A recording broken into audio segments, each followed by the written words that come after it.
Chaque tir que nous faisons, chaque coup de lame que nous portons, chaque bannière que nous levons et chaque vie que nous donnons, tout cela, nous le faisons pour Ultramar, pour le Primark et pour son projet. Aucune cause ne saurait être plus digne. Réflexion du sergent vétéran Métaurus sur la reconquête des 500 mondes. Et voilà, c'est reparti. Donc, on va se focaliser sur justement Titus, les forces de Titus qui sont en train d'avancer sous la surface, donc loin au-dessus des combats qui se déroulent. Malgré tout, ils ont quand même énormément d'affaires. Alors, on nous parle bien sûr de l'avancée glorieuse des ultramarines qui ne faiblissent pas, qui ont fait le serment de triompher des forces Nécron ou de mourir, donc aucune échappatoire, aucun recul, ils ne connaîtront pas la peur, ils continuent à avancer.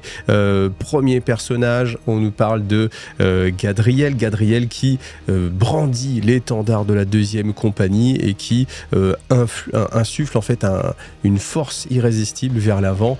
Tous se doivent d'être dignes de cette bannière, de ce que cela représente, surtout de l'honneur du Primark revenu, et on peut raisonnablement imaginer que les chapitres dont le Primark est revenu vont avoir un petit atout, ne serait-ce que parce que leur Primark est là, parce qu'ils doivent faire honneur à leur Primark, et sans doute ça doit les booster un petit peu plus. Donc les ultramarines avancent, donc Gadriel réussit à parer les coups des Xénos malgré la bannière. Alors bon, après, même si on peut toujours se poser la question comment on se bat avec une grande bannière comme ça, en évitant un peu les tirs, est-ce que les Nécrons n'ont pas réussi à toucher la bannière, qui aurait simplement dû se vaporiser avec les armes à fission, on va dire qu'ils tirent sur les défenseurs et pas les drapeaux, pourquoi pas. Ensuite, bien sûr, on nous parle de Métaurus. Alors Métaurus, qui est un Blade-Guard, donc qui réussit à éviter tous les tirs, qui réussit à éviter toutes les attaques au corps à corps et qui avance inexorablement lui-même en donnant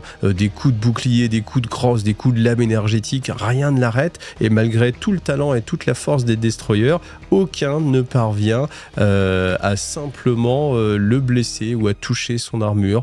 Alors, malgré tout, malgré ces deux champions qui mènent en fait l'assaut, le plus implacable, le plus grand guerrier, celui qui ferait la fierté de Roboute Guilliman s'il pouvait être là, c'est le capitaine Titus, qui lutte comme le champion d'Ultramar dans ce sauvage conflit souterrain.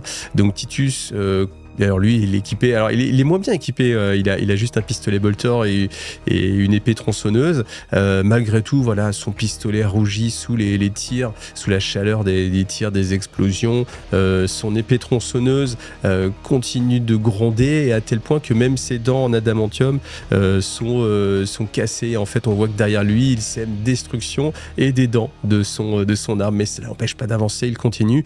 Et ce qui le guide, c'est bien sûr le fait qu'il est parfaitement conscient que chaque minute qu'il met à accomplir sa mission, c'est autant d'humains qui donnent leur vie pour l'empereur et qui succombent à la surface. C'est ce qui le motive à se battre, à avancer, ne pas reculer bien évidemment, mais aussi il y a cette part de culpabilité, parce qu'il est parfaitement conscient que sa première erreur, la première fois qu'ils ont été dans cette tombe, a coûté justement toutes les vies impériales jusqu'ici, et que sans doute la situation sur Nova Magnor serait extrêmement différente s'il avait réussi à accomplir sa mission, s'il avait vu clair dans le jeu du cryptech justement, et décrypter un peu mieux les choses.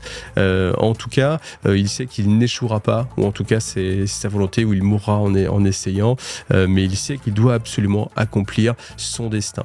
Donc fort de cette énergie, ils arrivent à un moment où il se rend compte qu'au final il n'y a plus d'opposants en fait. Les Nécrons ont disparu, et ils arrivent à l'intérieur justement du site d'Umbra, là où ils étaient précédemment, et puis il n'y a plus de défenseurs, là où il y aurait quand même dû avoir normalement au moins des constructs canoptech, des scarabs, d'autres défenseurs. Mais en fait, ce qu'il prend conscience, c'est que la fureur du Necroseur a contaminé l'ensemble des serviteurs, et que ce soit du Nécron ou du Canoptech, tous sont partis à la surface, et que toutes les forces se sont vidées. Donc c'est plutôt un bon signe. Ça lui permet aussi de reprendre son souffle. On nous dit qu'il reprend un petit peu son souffle. C'est pareil, ça permet de recharger, de soigner peut-être quelques blessures qu'il pourrait y avoir. Mais en tout cas, il continue au pas de charge à essayer d'aller vers là où il y a l'ogive vortex, parce que les tech marines qui sont avec eux, du coup, communient avec l'esprit de la machine, de leur Auspex, et triangule la signature énergétique de la bombe Vortex, et il se dirige au pas de charge vers cet endroit. Alors, toutes les forces des Nécrons ne sont pas parties à la surface. Il reste la Némézor Anutek qui résiste à l'appel de la folie. On nous dit que même si la folie parasite s'attaque à son Gore-Tex, elle emploie toute sa volonté pour coordonner en fait les renforts. Parce que les renforts, eux, continuent d'arriver. Et en fait, elle les aiguille pour aller justement à la surface. Donc, elle à tel point qu'elle est tellement sous pression, en train d'essayer de gérer ça et de contrer en fait la folie qui s'empare d'elle, la folie du nécrosore, qui contamine évidemment tout le monde, même si après justement sa cour du silence réussit à reprendre un peu le dessus. Normalement, ils sont censés aussi tous succomber. Donc Anutek, elle résiste, à tel point qu'elle n'a même pas vu que les ultramarines étaient rentrés et qu'ils étaient en train de combattre. Et en fait, elle n'en prend conscience que lorsqu'ils sont juste au-dessus de sa position, elle les voit, et là, elle réalise que il n'y a vraiment que la stupidité des humains pour vouloir s'attaquer et de partir dans une mission aussi suicidaire que celle-ci, mais elle comprend tout de suite que évidemment s'ils sont là, c'est parce que ils sont venus chercher l'ogive Vortex qui est garée derrière elle. Alors après, elle a un petit regret quand même, elle se dit j'ai été bête quand même de vouloir garder cette ogive, j'aurais dû tout simplement la détruire, parce que aussi grossier que soit la technologie des humains, elle doute pas que ça va quand même être utile, et que s'ils réussissent à la déclencher, ça mettra fin justement au monde nécropole. Donc ce qu'elle fait, c'est qu'elle lutte encore une fois contre la folie pour essayer de coordonner les renforts qui sont en train d'arriver, pour les envoyer, les dévier, pour pas qu'ils aillent directement à la suite du nécrosore, mais pour qu'ils viennent justement défendre cette partie en fait de la structure. Et voilà, le combat va continuer entre les ultramarines et puis la Némézor Anutek et les nouveaux renforts qui sont en train d'arriver. Alors le petit chapitre ensuite s'appelle La victoire ou la mort. Donc l'entrée d'Oubliette était pas très loin, et on avait justement ces deux forces, donc d'un côté les forces de Titus, de l'autre celles d'Anutek, qui font la course pour arriver le plus rapidement possible à cette grenade Vortex. C'est Titus qui arrive le premier, et tout de suite les Tech Marines commencent à manipuler en fait l'ogive Vortex pour essayer déjà de l'extraire de là où elle est, parce qu'elle est sur un chariot un peu ésotérique, un xénotechnologique, donc ils cherchent à la défaire de ses liens, de la libérer, de l'activer, peut-être de la préparer. Pendant ce temps-là, les dernières forces d'Ultramar établissent un cordon de sécurité pour protéger les Tech Marines et réceptionnent justement la charge des Nécrons. Alors, ce qui se passe, c'est que comme ils sont en position défensive, c'est beaucoup plus facile pour eux, alors que la Némézor Anutek, elle, est en train de se précipiter justement à l'assaut, et la plupart de ces escortes, en fait, de sa phalange, se fait complètement pulvériser par les attaques justement de Titus, que ce soit des bolts, les derniers tirs de fuseurs, les derniers tirs de plasma, et même si les ultramarines sont vaillants, ils arrivent à court de munitions. Il ne reste qu'une seule solution, attaquer au corps à corps. Alors vous avez vu, on est digne d'un film, ça se passe exactement au dernier moment, les dernières balles sont tirées au dernier moment, et donc ça va se passer au corps à corps. Donc on a évidemment Métaurus qui va faire encore une fois un travail extraordinaire pour attaquer les défenseurs Nécrons. Malheureusement, Gadriel, lui, est lourdement touché. Il y a un Scorpec en fait qui lui porte un coup décisif, qui le fait flancher. Il tient quand même à la hampe, encore une fois, on l'imagine bien. Il se fait sauver in extremis par Titus, qui achève l'androïde juste avant que lui-même ait pu porter le coup fatal à Gadriel. Mourir, il vient d'avoir une figurine. Bon, quand même quoi. Et on a justement Titus qui voit comme il n'a plus de munitions, qu'il doit porter le combat au corps à corps. Alors il y a encore les deux Dreadnoughts qui sont là, le Redemptor et puis le Brutalis, et qui justement partent au combat. Donc on a le Brutalis qui va mener la charge, partir dans les Scorpec, les démembrer avec ses gros poings, etc. On a Titus aussi qui, lui, bien sûr, se charge de la Némézor. Alors on nous dit que c'est quand même difficile pour Titus, parce que ça fait plusieurs heures qu'il est en train de se battre, il a plus de munitions, son arme est émoussée, les dents de l'épée tronçonneuse ne sont plus aussi efficaces. Et à l'inverse, on a cette motivation, cette rage, ce sens du devoir à accomplir, qui lui donne en fait cette énergie nécessaire pour faire jeu égal avec la Némézor. La Némézor, elle, par contre, elle est au sommet de sa forme, elle n'a pas tous les défauts biologiques, donc il n'y a pas la fatigue, mais sa lucidité est quand même entachée. Pourquoi ? Parce qu'elle lutte elle-même intérieurement contre la folie qui s'empare d'elle. Et en fait, cette folie vient prendre le pas de temps en temps et ça l'encourage à être un petit peu plus agressif que ce qu'il faudrait pour sa propre protection. Et c'est ce qui va causer sa perte parce que alors qu'elle avait quand même un peu le dessus, eh bien à un moment donné, Titus est dans une position un peu ouverte et elle veut lui le décapiter pour détruire en fait toute cette souillure humaine, biologique qui vient entacher son monde aussi pur. Et puis voilà, on sent vraiment que là il y a cette aversion vers tout ce qui est biologique et il faut la perfection du métal et enlever cette souillure. Et dans son empressement, eh bien, elle donne un coup directement plongeant vers la tête de Titus qui réussit à éviter au dernier moment, et puis cette ouverture en fait dans la garde permet à Titus de plonger en fait son épée tronçonneuse directement dans son torse. Ça la traverse, la fumée, elle s'effondre et puis dans une lueur de téléportation, elle se déface pour rejoindre son sarcophage de réanimation. Et donc voilà, Némézor, peut-être la Némézor en tech pourra revenir, hein, c'est tout l'avantage des persos Nécrons, c'est que voilà, quand ils sont vaincus et détruits, eh ben, ce n'est qu'une enveloppe et que leur conscience en fait est retéléchargée, téléportée vers un lieu un peu plus sécurisé. Quand Titus se relève et regarde autour de lui, eh bien il voit que le reste des combats sont terminés. C'était le dernier combat qu'il menait et que les Tech Marines sont déjà en train d'amener la bombe Vortex vers l'endroit où elle doit exploser, vers le cœur en fait du complexe avec ce pylône Nécron. Il vérifie en fait tous les dispositifs. Bon, il n'y a plus trop de Nécrons qui arrivent. Même si on peut se demander pourquoi les renforts ne continuent pas à arriver de façon incessante. Peut-être qu'on peut imaginer qu'il fallait que la Némézor soit d'un côté pour pouvoir activer le bouton d'entrée. Peut-être. Moi, je vois vraiment plus ça comme une porte ouverte. Normalement, il devrait y avoir encore un peu plus de Nécrons et le flot devrait être continu. Mais comme ils ont plus de munitions, ils sont à court. Gadriel est blessé, chancelant, au bord de la mort.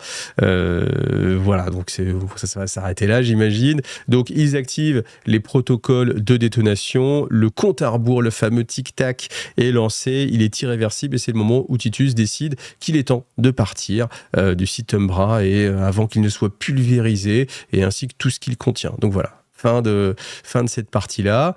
Alors comme on nous le dit, hein, les deux factions s'affrontant sur Nov-Magnor avaient porté les coups les plus dévastateurs possibles. D'un côté, c'est vrai que les forces du Nécrosor ont détruit le centre de commandement, le siège du gouvernement, et puis de l'autre, eh bien, Titus a priori accomplir sa mission. Donc on est lu, donc les Tech Marines, Titus avait programmé un compte à rebours court pour réduire les risques d'interférence des Xénos. Donc ralenti par les blessés et contraint d'éviter les ennemis qu'elle n'avait plus la force d'affronter. La force de frappe Titus eut à peine le temps d'atteindre les niveaux supérieurs de la tombe avant que les pics d'énergie titanesques des autosens indiquent que la bombe s'était déclenchée. Loin en dessous, un vortex commença à grandir en dévorant tout sur son passage et dans un dernier élan, les ultramarines atteignirent la surface et sortirent du dédale. Donc voilà, dernière explosion, Titus a eu ce qu'il voulait, on imagine bien les derniers défenseurs d'Ultramar qui sautent, derrière eux l'explosion, voilà. Donc on nous décrit, hein, on dit en continuant de courir pour sortir de la zone exposée, Titus appela les canonnières survivantes de la force de frappe, donc c'était les Thunderhawks, qui réussissent à venir au dernier moment, ouvrir leur soute pour qu'ils puissent sauter à l'intérieur. On nous dit même qu'un certain pilote de Thunderhawk tente d'être à quelques mètres simplement du vortex qui est en train de grandir pour permettre justement aux frères dans un Dreadnought, dans un Dreadnought Rédempteur d'avoir une chance de s'extraire. Et puis il y a quand même des tirs anti-aériens, mais très vite en fait les canons sont vaporisés et absorbés par l'étoile noire auréolée d'éclairs qui est en train de grandir. Donc voilà, on imagine bien que ça se passe comme dans les films, j'allais dire les pires films d'action où ça se passe, ça se joue à rien, où on imagine bien que au moment où le Thunderhawk se retourne, le bout de la dérive arrière doit être un tout petit peu mangé par le vortex qui est en train de s'élargir. Mais voilà, il met les réacteurs, il s'envole et tous voient le site qui est complètement enveloppé de cette énergie ésotérique. Et tout d'un coup, tout s'effondre et disparaît, et on se retrouve avec un cratère de 8 km de diamètre, là où était justement la nécropole. Tout a disparu, donc on a cette sphère vide tout autour, et voilà, les forces d'invasion justement du nécrosaure ne peuvent plus arriver. Alors malgré tout, on se retrouve avec... je me dis, très bien, ok, la suite. Parce que la suite, c'est d'accord, il n'y a plus de renfort, mais les forces du nécrosaure ne sont pas du tout vaincues. Elles ne sont pas du tout vaincues parce qu'elles étaient justement en train d'attaquer la cité impériale. Donc, il y a plus de munitions. Hein, on imagine peut-être que dans le Thunderhawk, il peut y avoir quelques chargeurs pour justement reprendre un peu de munitions, mais ça va quand même être compliqué parce qu'il y a beaucoup de blessés. Bon, on va voir ce qui va se passer. Donc, moi, je serais Titus, je repartirai en orbite, histoire de dire avec les Thunderhawks, on va voir quelle décision va-t-il prendre. En tout cas, là, on a les deux coups qui ont été portés, même si je pense qu'en effet, le coup porté au Nécron est quand même un peu plus sévère. Mais d'un autre côté, il y a quasiment plus de défenseurs du côté de l'Imperium. Et puis, c'est pas parce que un monde nécropole a été détruit que le reste des forces a été stoppé, hein, et au contraire, elles continuent à agir. Donc je suis vraiment curieux de voir la suite, comment ça va se retourner. Bon, après, on se rappelle qu'il y a un croiseur d'une autre force de la 2e compagnie des Ultramarines qui devrait arriver. J'espère qu'il va arriver très très vite pour eux. Alors ensuite, ça s'appelle Un monde à conquérir. Donc faisant peu de cas d'un épuisement qui aurait tué un guerrier non amélioré, le capitaine Titus consulta les évolutions stratégiques locales. Et alors que les pilotes de Thunderhawk sont en train de faire des ronds en attendant, ils sont sur un circuit en attendant que justement ils sachent quoi faire. Donc du coup, ça veut dire que sans doute Titus ne va pas aller en orbite. Donc petite chose qui m'étonne, c'est qu'on nous dit voilà, donc premier saut est tombé, le bastion Obstinus est tombé, le temple forge est tombé, la batterie Delta 4 et l'essentiel de la conurbation des pics d'acier ont été submergés, la gouverneuse Gallo, elle aussi, est morte, donc tout l'état-major de la planète a été détruit, et on nous dit Titus savait que le prix de la victoire serait élevé, mais il fut tout de même consterné par l'ampleur des pertes. Mais après, on nous dit il y a quand même de l'espoir, parce qu'au centre de mission 242, alors il faudrait que je vérifie, mais je crois que c'est celui qui s'est fait exploser, hein, donc mais bon, voilà. Et la batterie Halo 49, il y avait encore l'Allegatus Minervas, qui elle, oui, c'est un personnage. Elle aussi, elle a une figurine, donc non, elle aussi, elle ne pouvait pas mourir. Elle a réussi à faire évacuer un contingent significatif des forces ultramariennes et de Nova Magnor de la batterie Delta 4. Lors d'un bref conclave Vox, la Legatus assura à Titus qu'elle avait rassemblé une armée de forces survivantes de la région et était prête à s'attaquer à toute cible d'importance. Alors, je pense que quand elle dit des forces ultramariennes, on ne parle pas de ultramarines en tant que telles, mais on parle des auxiliaires de défense. Enfin, je l'espère, sinon ça viendra en contradiction avec le fait que Titus est censé avoir pris toutes les forces Space Marine avec lui pour aller assaillir justement le monde nécropole. Mais voilà, sans doute, même s'ils sont épuisés, même s'il reste très peu, ils vont quand même se regrouper dans un endroit. Donc à voir, est-ce que ça va être suffisant, mais... Bon, voilà, pourquoi... Enfin, après, il y a toujours ce côté que des individus peuvent changer le cours d'une guerre, ce qui est une réalité, mais c'est vrai que là, toute la planète a été ravagée, mais pas justement Minervas, qui, elle, a réussi, sans doute parce qu'elle mettait en application justement le Codex Astartes, à, elle, ne pas succomber et réussir même à rassembler les forces d'Ultramar. Donc on va voir ce que ça va donner. Donc bien entendu, hein, les renforts se tarissant de par les Nécrons, et bien en fait les fronts se stabilisent et ce qui semblait une défaite inéluctable, et bien se transforme en un statu quo, et même les défenseurs impériaux reprennent le lead. Alors Honnêtement, bon, on avait l'impression que même sans les renforts, de toute façon, ils allaient perdre, ils allaient être réduits à néant. Le fait est que s'il n'y a plus de renforts, voilà. Après, ce qui vient changer un peu les choses, c'est que il n'y a plus de rapport sur la présence des échards d'Octane. On ne voit plus le nécrosaure nulle part, on ne sait pas où il est passé, et Titus s'interroge et dit mais pourquoi a-t-il abandonné le monde, en sachant que son but était sans doute d'enlever toute trace de vie justement sur la planète. Pourquoi a-t-il disparu? Où est-il parti? Est-ce que vraiment la destruction du site d'Umbra peut expliquer ça? il a quand même un doute en fait parce que il a l'expérience, hein, il a déjà combattu les Nécrons, il a combattu même le Nécrosaure directement et il a un petit peu un doute sur les motivations qui l'ont poussé justement à disparaître. Mais eh bien le temps finit par passer, le front se stabilise, les dernières forces d'ultramarines se réapprovisionnent, se soignent et sont de nouveau parés au combat. Et il apparaît que les renforts aussi du vaisseau ultramar, du Strike Cruiser qui sont en approche, vont bientôt arriver. Alors ils ne vont pas participer au combat final, hein, le combat final a déjà eu lieu, mais elles vont permettre de stabiliser ce front et globalement le monde de Nova Magnor va pouvoir rejoindre les 500 mondes et c'est donc victoire du maître du guet. Titus a rempli sa mission, même s'il l'a payé durement, même s'il regrette les choix qu'il a pu faire, encore une fois toutes les vies perdues par une erreur de jugement, même si c'était un piège, voilà, bon, il est tombé dans ce piège, il s'en veut d'être tombé dans ce piège, mais voilà, les destroyers ont été vaincus. On note aussi que les dernières forces de combat Nécron qui sont là ne se battent plus de la même façon. On est retombé sur quelque chose de plus standard par rapport à ce qu'il a l'habitude d'affronter. Donc ça le fait penser et puis il se dit forcément le Nécrosaure a dû peut-être sans doute disparaître et que c'était sa présence qui influençait le combat de façon plus violente que ce que les Nécrons avaient l'habitude d'opposer aux forces de l'Imperium. Maintenant Titus se dit je me dois absolument de lutter contre cette menace. C'est un petit peu son ennemi personnel parce qu'il se dit sans doute où est-il allé? S'il est parti sur un autre monde, ce monde va connaître aussi la même destruction et là nous l'avons empêché de justesse, mais voilà, après il se repose aussi la question parce que bien entendu le temple forge a été détruit et puis il n'y a plus aucun vestige de cette arme et il réfléchit à cette arme, il se dit c'est sans doute ce qui était venu chercher le Nécrosaure, il l'a récupéré, il est parti, est-ce que c'est vraiment une victoire?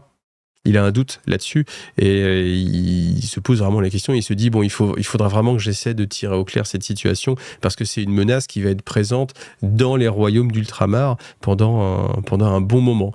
Voilà, est-ce que mais son devoir, s'il le lui permet, Titus accomplirait son serment de retrouver ce monstre et de mettre un terme à son existence. Voilà. Donc on a cette dualité Titus versus le Nécrosaure, prochainement en téléchargement sur Steam.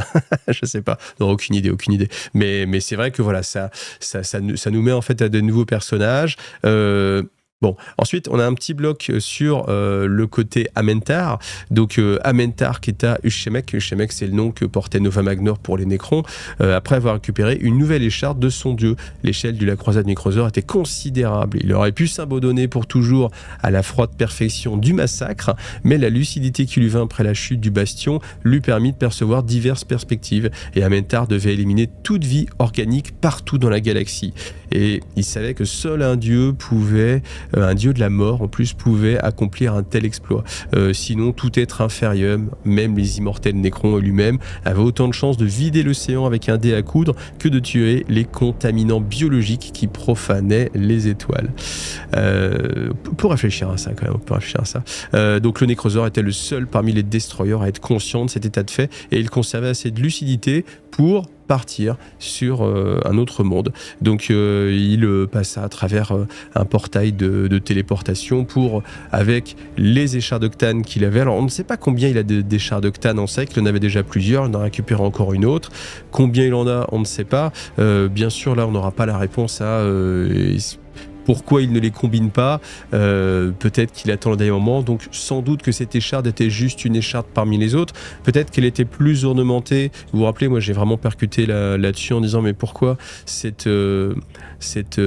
crypte qui enchâsse en fait l'écharde d'octane est plus ornementée que les autres. Je pensais que ça avait un impact, a priori non. Peut-être que ça signifie simplement que celles du Nightbringer sont plus dangereuses, donc plus ornementées. C'est peut-être ça que ça veut dire en fait, et que quand on voit une crypte Tesseract, peut-être que celles qui sont plus ornementées mieux protégés, parce que les augmentations sont peut-être plutôt là pour être une sorte de renfort, pour renforcer la protection des Nécrons, sont celles qui prennent l'écharde la plus difficile à gérer, à savoir celle du Nyctophore. Et voilà. Et c'est plus ça, plutôt que parmi les échardes du Nyctophore, c'est celle qui est un peu plus puissante. Je pense qu'elles ont toutes le même niveau de dangerosité, mais que simplement les Crypt Tesseract qui protègent du Nyctophore sont plus renforcés. En tout cas, voilà, on nous dit qu'il continua sa noble quête et sa croisade pour Azagorod, donc voilà, qui imprègne justement son cortex et le pousse à avancer.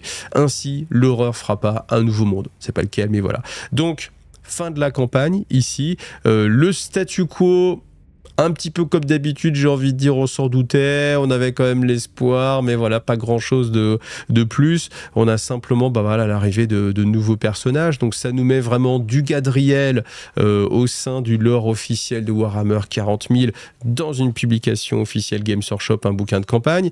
Pareil pour Métaurus, pareil pour le bon Titus. Encore une fois, moi je me pose la question, et je pense que je me la poserai pas mal de temps, est-ce qu'il n'y avait pas d'autres personnages qui étaient prévus pour prendre le lead? Est-ce que Titus était prévu depuis le début voilà, pour avoir ce poste-là? Est-ce que ça aurait pu être peut-être Félix qui soit mis plus en avant? Est-ce que ça aurait pu être, je sais pas, Marnus Calgar peut-être? Je sais pas, un personnage de cette ampleur. En tout cas, il y avait une illustration où on montait vraiment Calgar en avant. Et encore une fois, je vous ai dit, maintenant que je suis arrivé au bout du bouquin, il n'y a pas d'illustration de Titus autre que celle qu'on nous a servie et qui me semble peut-être un peu moins travaillée. Et je pense qu'il a une telle importance que peut-être... Enfin voilà, c'est juste une piste. Après, peut-être que non, simplement, ils ont commandé qu'une illustration pour cet ouvrage, mais voilà, je ne sais pas, peut-être certains parmi vous sourient en ayant la réponse, hein, si vous êtes au sein de Games, si vous avez la réponse, peut-être ça vous fait sourire, mais voilà, j'aimerais bien savoir, est-ce que c'était Titus qui était prévu, ou est-ce que justement ça a été l'occasion de le mettre en avant, sachant le succès qu'il a rencontré sur le côté jeux vidéo. Donc après, sur l'avancée du lore, eh bien ce qu'on sait maintenant, c'est qu'il y a une menace, j'allais dire supérieure, mais peut-être différente en tout cas par rapport au Paria Nexus, par rapport à la menace que les Nécrons font peser sur la galaxie. Donc bien entendu, il y a la menace classique des Nécrons avec les mondes nécropoles qui s'éveillent. Ensuite, on a la menace du Nexus Paria, qui est plutôt l'œuvre de Zarek, le roi silencieux, qui lui veut éteindre la vie et en fait éteindre plutôt toutes les pulsions. En fait, lui, il veut pas détruire la vie, mais il veut débarrasser son empire, en fait, parce que c'est son empire, hein, la galaxie, il faut pas l'oublier, son empire qu'il a certes abandonné, mais voilà, il revient et puis c'est son empire, hein, donc il faut débarrasser un petit peu l'humanité de là, simplement en éteignant toutes les volontés, hein. C'est le Paria Nexus, j'ai fait plein de vidéos dessus, si vous cherchez un petit peu Nexus Paria, vous trouverez beaucoup d'informations dessus, et puis on a cette nouvelle forme de destruction qui ressemble un petit peu aux tyrannides en fait. Moi je vois vraiment ça comme le pendant mécanique des tyrannides, parce que c'est la même chose en fait, c'est un peu différent, mais on se retrouve sur une force un peu de sauterelle, c'est-à-dire des hordes de Nécrons qui vont agir de façon plus violente que d'habitude, donc en n'ayant pas ce côté un peu réflexion froide, mécanique, mais vraiment plus on se jette au combat, on dépaisse ses adversaires, on va se nourrir de leur corps, même si on ne peut pas l'absorber, mais en tout cas les dépeceurs vont se nourrir à leur façon, un peu vraiment à l'image des tyrannides, c'est simplement qu'on ne va pas récupérer en fait ces forces-là, sachant que c'est une force qui va parasiter aussi les autres forces Nécrons, donc c'est une sorte de peste contagieuse pour les Nécrons, avec cette affliction du Destroyer. C'est intéressant parce que c'est une force qui va engendrer une guerre civile plus prononcée et un autre acteur. Donc on a la dynastie Sotek avec Imhotep, qui est la version, on va dire, la plus vanilla au final des Nécrons, celle qu'on a l'habitude depuis pas mal de temps. Ensuite, on a la version Zarek, où là c'est le Nexus Paria, donc avec quelque chose qui est une menace indicible, très dangereuse, hein, qu'on a pu découvrir. Et puis là maintenant, on a cette nouvelle menace qui est vraiment full destroyer, la violence, le côté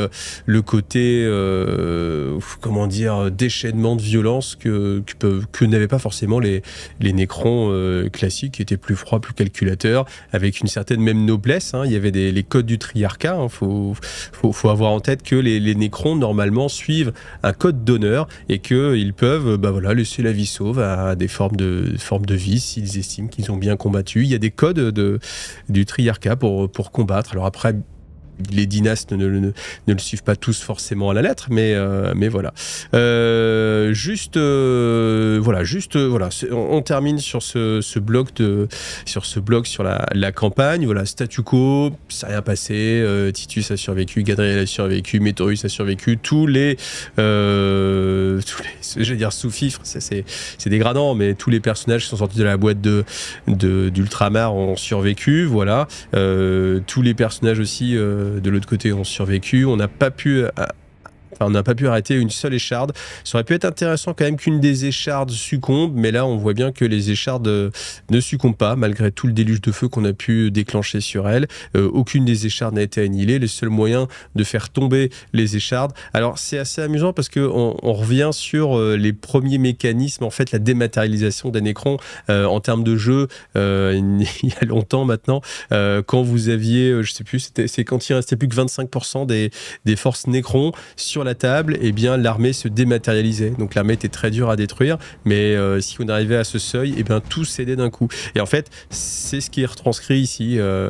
C'était une mécanique qui était un petit peu compliquée à gérer, mais qui reflétait bien en fait le fait qu'à un moment donné, quand il n'y a plus de force Necron, tel quel, l'écharde Cthulhu disparaît parce qu'il n'a plus de raison d'être ici. Alors il y a encore deux petites choses à voir avant de conclure cette série. Donc bien sûr il reste un tétrarque, donc le quadrant occidental, qui est géré par le capitaine Balthus des Doom-Eagle. Donc on le décrit comme quelqu'un de taciturne, de lugubre, qui est en proie parfois à la mélancolie et trop prompt à accepter le trépas. Donc ça c'est les Doom-Eagle qui sont comme ça, qui sont très portés vers la mort, qui vouerait peut-être même une sorte de culte à la mort. En tout cas, on nous dit qu'il a une stratégie très rapide, très violente, et que malheureusement, ça laisse des failles en fait dans la défense, parce que les forces plus conventionnelles, donc sous-entendu les vaisseaux, les auxiliaires ultramars, eux, ont du mal à suivre les avancées en fait du tétrarque, et que ça laisse en fait des mondes sans défense pendant de longs moments. Et voilà, là on voit que il a une façon de faire qui est bien sûr un peu différente des autres, hein. C'est quand même assez caricatural à chaque fois. On a celui qui met du temps à avancer, mais au moins c'est solide. On a celui qui avance et qui réussit à renforcer en même temps, et puis on a celui qui par contre avance trop vite, et du coup ça se fait au détriment des auxiliaires. Donc pareil, à chaque fois on a plusieurs petits textes. Alors on en a un qui nous dit que voilà, c'est un petit texte du Mechanicus qui dit que voilà, on a des pulsations énergétiques qui apparaissent sous la surface de la planète. Donc ça c'est tout simplement pour dire qu'il y a aussi des nécrons, avec un monde nécropole qui apparaît. On a alors ça c'est assez très intéressant, même si c'est malin que ce soit justement sur la fin. Donc on a une transmission d'un membre de l'Inquisition vers un autre membre de l'Inquisition. Donc on n'a pas les noms, mais voilà, on nous dit: vous aviez raison à propos de Numaris, j'enrage de l'admettre, mais en effet ce n'était pas une transgression des chapitres successeurs. Et en fait cette personne pensait que les problèmes de dîme impériale qu'il y avait sur cette planète étaient dus et pouvaient être reliés directement aux Doom-Eagle. Sous-entendu, les Doom-Eagle prenaient une part de la dîme impériale, donc des humains, à leur propre compte. Mais en fait, il s'est avéré que c'était l'ignoble gouverneur et sa famille de charognards. Voilà. Ensuite, il disait, mais à un autre moment aussi, sur un chantier naval, je pensais que je pouvais relier les exactions aux soi-disant auxiliaires de défense d'Ultramar. Puis j'ai découvert que Lordo Xenos était prêt à se jeter sur un culte Gene Stealer, donc c'était eux en fait qui pervertissaient les choses. Et après, alors je vous lis le texte, l'empereur Dieu m'en soit témoin, je sais que ce rassemblement de force par le Seigneur Commandeur, cette reconquête est la prise de pouvoir la plus impie et séditieuse que l'Imperium a connue depuis le règne de Vandir. Pas avec le dos de la cuillère, hein. Je le trouverai. Donc là, on n'a pas c'est censuré, donc on ne sait pas à qui il parle. Soyez-en assurés, même si je dois éliminer chaque adorateur de démons, chaque sorcier, chaque zéno pour me débarrasser de ces obstacles qui gênent la réalité, je montrerai ce que cache Guilliman, je montrerai à tout le monde ce qu'il est vraiment. Et c'est signé K. Alors peut-être qu'on connaît un peu alors je pensais K dans les émissions Cryptman, mais c'est pas Cryptman, il est plutôt sur la menace tyrannie. Donc peut-être que si vous avez une idée, n'hésitez pas. Mais en tout cas, voilà, on a cette première vision très assurée des forces de l'Inquisition, en tout cas une force de l'Inquisition qui pense que Roboute Guilliman est en train de mener une insurrection comme Vandir. Enfin, c'est une des pires accusations qu'on peut avoir. Donc, on imagine bien que voilà, ça ferait pas très plaisir à Guilliman. Et puis après, on nous dit aussi un tag, un graffiti qui est sur le bastion du commissariat de la planète Turidiane. Donc c'est loyaux citoyens impériaux, abattez ces conquérants Oni, rejetez ces envahisseurs impies, repoussez ces tyrans de Macrage. Voilà. Et franchement, c'est bon signe parce qu'on s'oriente vers quand même une sorte de guerre ouverte, peut-être pas trop quand même jusque-là, mais en tout cas une sorte de conflit interne à l'Imperium et entre les forces justement d'Ultramar et puis les forces qui pensent que justement Roboute Guilliman veut prendre un peu trop le pouvoir et ça peut être assez intéressant. Est-ce que justement ça prépare la V11 de Warhammer 40 000, on l'espère, avec peut-être une part plus présente de la guerre civile? C'est possible. Honnêtement, ça va enrichir un peu le lore. Et puis, on voit que une faction comme les Nécrons, justement, se dissout un peu. C'est-à-dire que, alors qu'avant, on avait le front des Nécrons, maintenant, on va avoir, je le répète, mais Imhotep d'un côté, le Nécrosor de l'autre, et puis un troisième pendant avec Zarek, le retour du roi silencieux. Donc, voilà, ça fractionne un petit peu les choses. C'est aussi une façon de dire, bah, voyez, les Nécrons sont inexorables, innombrables, mais au final, comme ils sont en guerre civile et qui se fractionnent et qui se mangent les uns les autres, c'est tenable. C'est une situation tenable pour l'Imperium. Et peut-être que là aussi, on avait la croisade Indomitus, inarrêtable, trop forte, Guilliman, trop fort. Et oui, mais fractionnement de l'Imperium. Donc, à tout moment, en fait, tous les efforts qui sont faits se brisent toujours. C'est-à-dire que oui, l'effort de Guilliman est véritable et oui, il réussit à accomplir des choses, mais en fait, il y a tout de suite des gens qui viennent des forces de l'Inquisition, des forces impériales, qui viennent en opposition. Et il y a toujours action, réaction, poids contre poids, et voilà, toujours un petit peu cet équilibre global.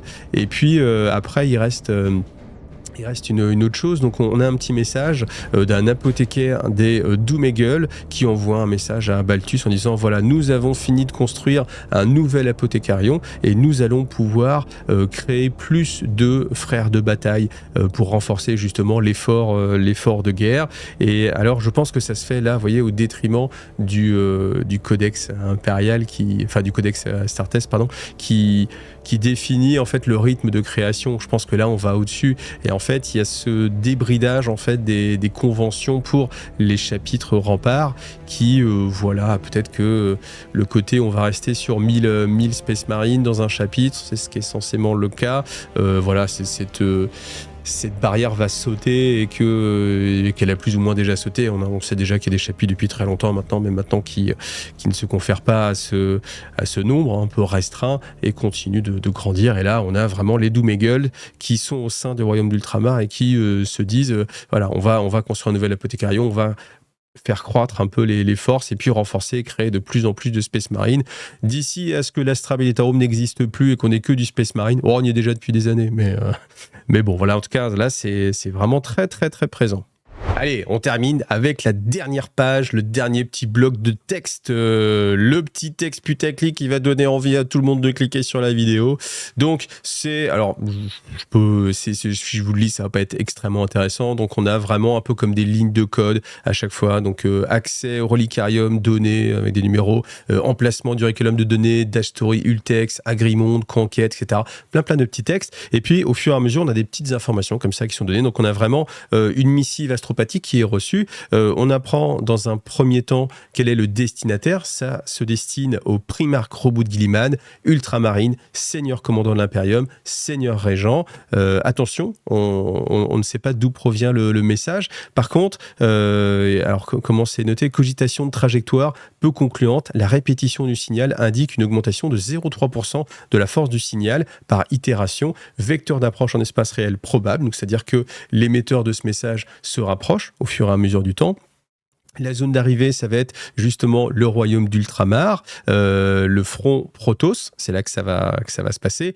Difficile d'avoir une véracité sur d'où proviennent en fait ces messages, mais il y a des codes, et dans ces codes d'identification, on a le ROC. ROC, chapitre des Dark Angels, sous référence forteresse monastère, sous référence station de combat. Donc voilà, le ROC, les Dark Angels. Ensuite, histoire qu'on comprenne bien, donc on nous dit les Dark Angels, on nous dit d'autres signatures de chapitres, donc les consécrateurs, les Guardians of the Covenant, les Angels of Redemption.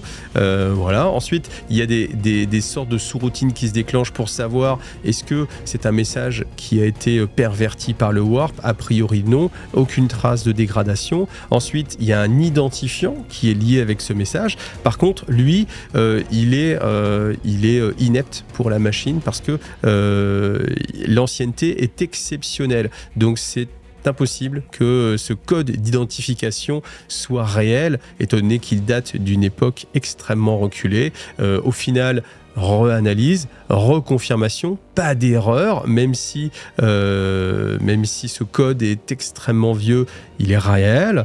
Donc on continue à analyser les choses et puis au final on trouve l'origine de cet identifiant, signature d'autorisation Lionel Johnson, Primarque des Dark Angels, et on a le contenu de la missive qui est en train de se décortiquer. Donc on a des lignes cogitation, exo-versement de transcription, et on a le texte de Lionel Johnson envers Roboute Guilliman. Tenez-vous bien, le texte, je vous le lis. Mon frère, nous devons nous entretenir. Fin de la conversation. Ok, on peut pas plus teasing que ça. Donc voilà, on a un message de Lionel Johnson qui s'approche du royaume d'Ultramar à destination justement de Roboute Guilliman pour dire simplement: mon frère, nous devons nous entretenir. C'est poli, hein, il est poli, Lionel Johnson. Il envoie un petit message en disant: mon frère, on doit parler. Salut, t'es là? Bah, écoute, j'arrive. Alors, il pourrait y avoir quantité d'informations, mais non, rien, aucune information. Voilà, on sait simplement qu'il avance. Alors, après, si on connaît un tout petit peu les pouvoirs de Lionel Johnson, on peut se dire: non mais attends, il peut pas passer à travers une sorte de forêt magique pour aller un peu où il veut? Bah si, c'est vrai ça. Donc s'il a besoin de parler avec son frère, est-ce que peut-être tout simplement il peut pas utiliser son pouvoir de passage à travers la petite forêt pour ressortir juste devant le Primarque et dire ce qu'il a à dire? Est-ce que tant qu'il a envoyé un message, il va pas donner plus d'informations plutôt que d'être extrêmement lacunaire? Je ne sais pas. Ou est-ce que c'est juste fait pour nous faire un teasing et pour faire monter la sauce parce que tout le monde attend depuis le retour de Lionel Johnson que les Primarques discutent un peu, qu'ils taillent le bout de gras, qu'ils aillent voir papa, qu'ils se rappellent le bon vieux temps et qu'ils récupèrent des artefacts incroyables. Voilà, donc pas plus d'informations que ça. Voilà. Si vous pensiez en apprendre beaucoup sur la teneur sur peut-être une éventuelle rencontre entre Lionel Johnson et puis Roboute Guilliman, bah non, il n'y a rien. Hein. C'est complètement vide. Donc voilà. Mais ça avance, ça va dans le bon sens. On attend tous depuis pas mal de temps justement cette rencontre. Elle aura lieu, c'est certain, étant donné que ça va vraiment dans ce sens-là. Ça arrivera sans doute avec la campagne de fin qui aura cet été pour accompagner justement le changement de version de la V10 à la V11 de Warhammer 40 000. Alors, est-ce que le lore a avancé? C'est ça la question qu'on se pose sur IGTV. Est-ce que le lore a avancé avec ce supplément de campagne 500 mots de Titus?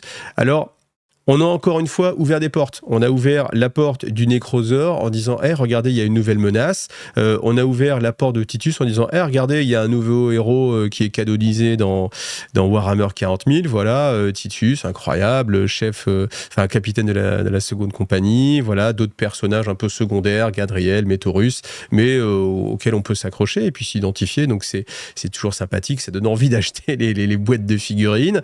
Voilà. Après. Qu'est-ce qu'on a appris de plus? Pas grand-chose. Hein. On sait que justement cette reconquête se fait un peu dans la droite lignée en fait de la croisade Indomitus, parce que quand on réfléchit un peu, on se dit mais quel est le but de la croisade Indomitus? En fait, est-ce que c'est pas un petit peu ça? Non, le but de la croisade Indomitus, c'est d'aller porter la fondation Ultima, donc c'est-à-dire la technologie des Primaris, même si ça forcément on le met un peu de côté. Je vous cache pas que le mot Primaris est complètement absent de tout ce qui se passe depuis pas mal de temps. Là, bien sûr, il n'y en est plus du tout question. Donc, tous les Space Marines sont des Primaris. Les Primaris sont des Space Marines. Le Rubicon Primaris n'existe plus.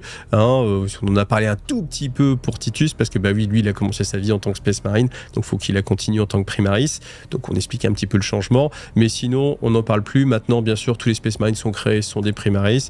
Et on perd un petit peu tout ce qui existait un petit peu avant. Et comme la croix d'Indomitus, c'était son but, transmettre la technologie Primaris, elle perd un petit peu de son sens en fait, parce que au bout d'un moment, à quoi ça sert de transformer les gens en Primaris, on est que tout le monde est déjà Primaris. Donc ça, on met ça de côté, et il faut en fait une nouvelle force d'expansion qui est incarné par Roboute Guilliman, et c'est justement 500 mondes Titus. C'est la volonté justement du Primarque de conquérir plutôt de protéger ou de solidifier une partie de l'Imperium, mais c'est exactement ce qu'a fait Lionel Johnson aussi avec le Protectorat. D'ailleurs, il y a eu des débats déjà en commentaire assez intéressants là-dessus, sur comment Lionel Johnson peut percevoir. En fait, c'est la question qu'on se pose, c'est quand ils vont se rencontrer, est-ce que ça va être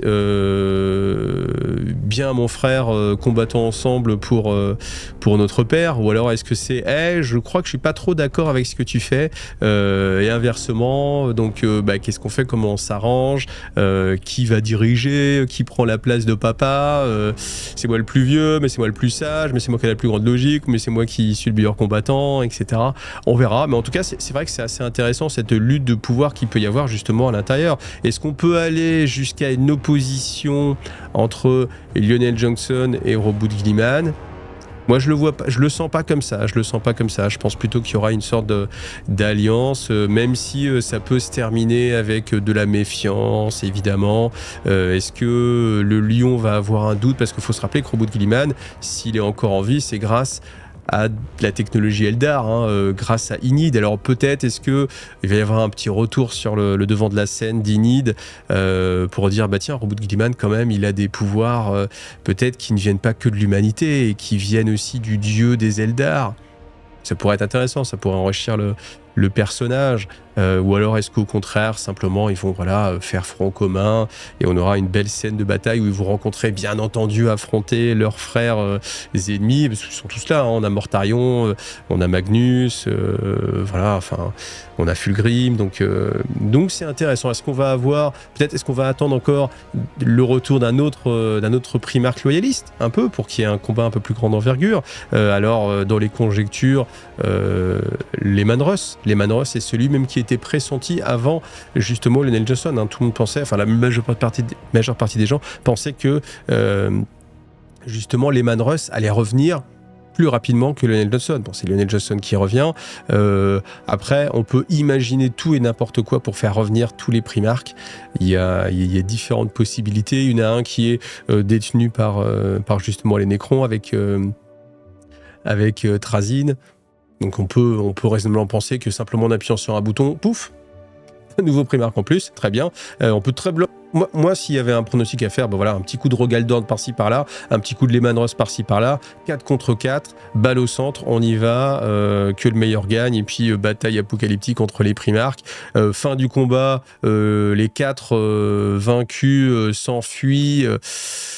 Et les 4 vainqueurs, triomphent, mais c'est une fausse victoire, etc. Enfin, ouais. Bon, voilà, je sais pas où ça ira. Est-ce que, je sais pas. Mais en tout cas, toujours est-il que l'avancée, c'est comme d'habitude. C'est-à-dire qu'on a ouvert des portes, on n'en a fermé aucune. Ça n'a pas fait avancer les intrigues qu'il y avait déjà avec les Necrons, avec le Paria Nexus, mais c'est ce que je pouvais espérer à un moment donné, qu'on en apprenne plus sur le Paria Nexus ou sur Zarek, simplement, ou sur Imhotech, hein, pourquoi pas, parce que c'était là. Mais là, en fait, non, on a juste un nouveau front, un nouveau personnage, on rajoute des nouveaux personnages, et c'est toujours la technique de Games de rajouter des choses et ne jamais rien terminer. Donc là, voilà, ça confirme toujours cet état des choses. Après, peut-être que moi je continue à espérer, parce qu'il y a toujours je continue à espérer, je sais pas, vous choisissez après votre camp, mais en tout cas c'est toujours intéressant d'avoir des nouvelles histoires qui se passent avec des choses récentes aussi, sympa. Après, comme je vous l'ai dit, vous le savez, moi j'aime bien aussi quand certaines histoires arrivent à leur conclusion.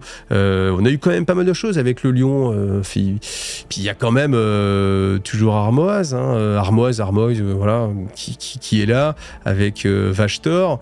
Ça serait pas mal d'avoir un petit retour de Vashtor. Enfin, ça fait quand même beaucoup de pions qui sont placés, beaucoup d'éléments, beaucoup de pistes. Ça serait bien qu'à un moment, on fasse quelque chose de ça, en fait. Moi, je vraiment ça comme beaucoup de fils qui sont enlevés dans tous les sens. Il y a un moment donné, il faut quand même rassembler des choses pour aller un petit peu de l'avant, plutôt que de continuer à couper les chevaux en 4. Là, on coupe les Nécrons en 3. Très bien, 3 factions. Après, ça va être quoi, les Tyrannides? On va couper les Tyrannides en plusieurs. Après, etc. Le Chaos, peut-être, c'est déjà plus ou moins le cas. Les Space Marines, l'Imperium qu'on va couper avec, d'une part, justement, les mondes loyaux à l'Imperium directement, mais au final on a déjà ça, on a le protectorat de Lane Johnson, les 500 mondes de Robout Gilliman, l'Imperium encore loyaliste, l'Imperium Nihilus peut-être de l'autre côté encore, donc ça fait déjà peut-être que moins 4 factions, plus des gouverneurs planétaires qui vont pas vouloir rejoindre le giron d'Imperium, enfin voilà, comme d'habitude. Voilà, on est arrivé au bout, j'espère que ça vous a plu, que vous avez trouvé ça intéressant, en tout cas vous avez eu tout le détail, j'ai vraiment essayé de faire ça le plus détaillé possible, d'apporter des éléments quand c'était possible, et puis malgré tout, ça m'a quand même plu dans la narration, parce qu'il y avait une sorte de maturité que je m'attendais pas forcément à retrouver. Des choses sont expliquées, on nous dit... Enfin, il y a un petit peu plus de profondeur, un peu plus de logique, et du coup c'est plaisant, parce que j'ai l'impression que oui, que je sais pas comment le dire autrement, mais qu'il y a une plus grande maturité, en tout cas dans le texte, et qu'on nous prend un peu moins pour des pour des lapinous avec hey, il est trop fort le Space Marine, il envoie un coup de bolter et c'est fini. Enfin, vous voyez, je sais pas si vous voyez ce que je veux dire, mais j'espère que vous le ressentez. En tout cas, merci à tous ceux qui m'ont suivi jusqu'ici. Comme d'habitude, voilà, tous les jeudis, vous aurez une autre vidéo lore. Donc on verra. Je vais sans doute, une fois que Gathering Storm est terminé, et une fois que justement 500 mondes est terminé, je vais repartir sur un bouquin. Je vais suivre aussi, bien sûr, l'actualité. Là, je ne sais pas à quel moment sort cette vidéo, donc c'est un peu dur de se projeter avec les nouveautés, mais ne vous inquiétez pas, il y a toujours quelque chose à faire, et j'ai des tas de bouquins en préparation. Je pense que le prochain, ce sera Cypher, qui est une suite aussi directe de Gathering Storm, donc c'est assez cohérent dans cette part de l'histoire. En plus, ce bouquin-là, je l'ai pas encore lu, donc ça va être un réel plaisir. Voilà, si tout ça vous a plu et que vous avez envie de soutenir la chaîne, les commentaires, les partages, comme d'habitude, ça aide vraiment l'algorithme, le petit pouce-up, et puis bien sûr, les choses un peu plus effectives, comme le soutien sur Tipeee pour dire écoute, merci, j'ai pas pu me procurer le bouquin, mais grâce à toi, j'ai pu connaître l'historique, merci à toi, pouf, un petit coup de Tipeee, ça fait plaisir. Voilà, et puis sinon, les achats sur MyUplace, vous avez l'habitude. On se retrouve dans une prochaine, à la semaine prochaine, et à bientôt. Salut, bye!